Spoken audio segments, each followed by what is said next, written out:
Well, I'm here with my friend Royce out of the Center for Sexual and Relational Health. Uh, Wonderful man. I'm a fan. I'm a fan of Royce here, and I want to have a conversation with you, Royce, about and go anywhere you want to, but schema therapy, what you do there. Maybe also something about the inner critic, how you work with your inner critic, how you work with others' inner critics. hmm Um, I think that'll be a start. Yeah, I'm all yeah. ears. I'll start with the inner critic. Mm, So the inner critic is a schema mode, mm, and that mode is, you hear the phrase living rent free in your head. mm, That's the inner critic. And the mm, inner critic will abuse us, will torment us, will put us down, will make us feel less than. And especially when it comes to sex addiction, when it comes to affairs, man, that inner critic can make us feel like we are the worst people in the world. No one else understands what we're going through. We're the only ones, and we're just terrible people, and we don't deserve anything good in life, yeah. you know. And that message plays on repeat with a bullhorn in Mm, our heads. And mm, so that's the inner critic, man. It believes that we deserve punishment. mm, Beyond that, when it comes to schema therapy, we're dealing with core emotional needs that have gone unmet in our childhood, which directly impacts what's happening in our present, what led us to sexually acting out in those compulsive behaviors. It comes from emotional needs that have gone unfulfilled. And so we deal with five specific emotional needs that has a deep dive in each one of them.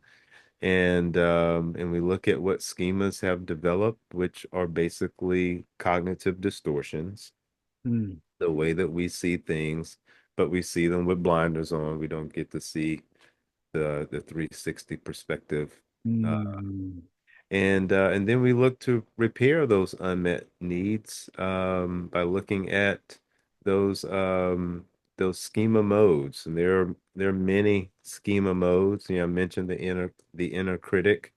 But there's another that involves sex addiction, and that is that avoidant protector who self-soothes.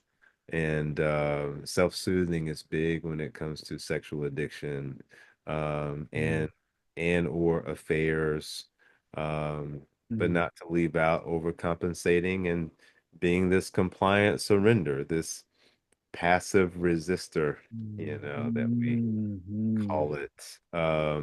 And so that's a little bit just for introduction's sake of a lot more that's there. Yeah. So I have about 20 questions. First one is around the inner critic. This part of us or schema mode that uh, can be relentless, right? Like nothing's ever quite good enough. Can never quite do enough. Can't move fast enough. Can't accomplish enough. Just won't let us rest. Right? Right. Just won't let us be at home in our own skin because of fill in the blank, right? But there's yeah something happening there, and I think every man can relate to this. This voice inside our heads, this inner critic. It does sound like shame voice. Um, Mhm. I'm recalling early in my recovery journey, I was doing some really important work. I was I was kicking ass, actually. I was doing awesome. And I was in the middle of reading a book about recovery.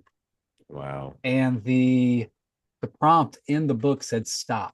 Stop right now and listen for your internal voice. Listen for shame voices. And Royce, as soon as I stopped, I mean, as soon as I quieted and closed the book just to listen, Matthew, you're not doing enough. Matthew, your wife thinks what you're doing is not going to work. Matthew, is it going to work? Matthew, duh, duh. I mean, it was like I had like seven or eight, boom, boom, boom, boom, boom, boom, just right there, you know, with me. And so, what is it? And I know it might be something to try to explain the whole thing, but how do you work with your own inner critics, uh, or what have you seen work for other men as they work with their inner critics?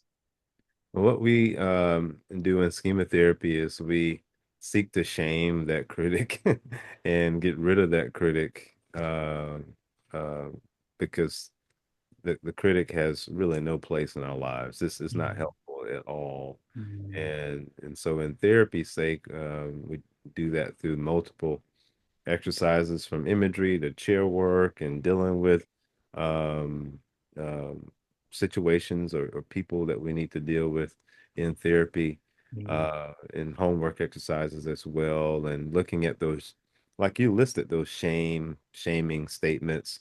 But then what are some antidotes for each of mm, those statements that we can mm, focus on versus the critic?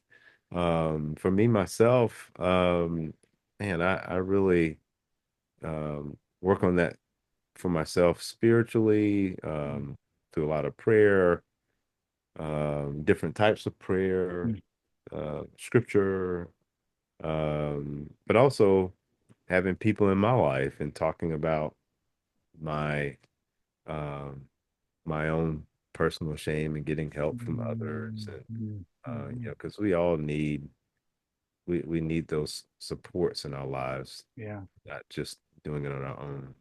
yeah, yeah. I can relate to that. It's one of my practices to call a friend or voice text for a friend each day after I drop the kids off from school.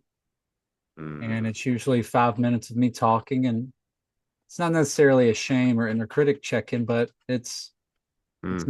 my chance to just put all the cards on the table as far as I can tell. So I'm staying really current Yeah, I with love that. my inner world, and I find that simple practice is one of the things. Like you mentioned prayer and some of your spiritual practices and friendships has been one of the things that helps me without Hmm. my inner critic. Yeah, that's good. That's good. Yeah. Yeah. Yeah. Okay. Well, I think this is a great place to pause here with the inner critic, and then we will talk some more about schema because I have more questions. Okay.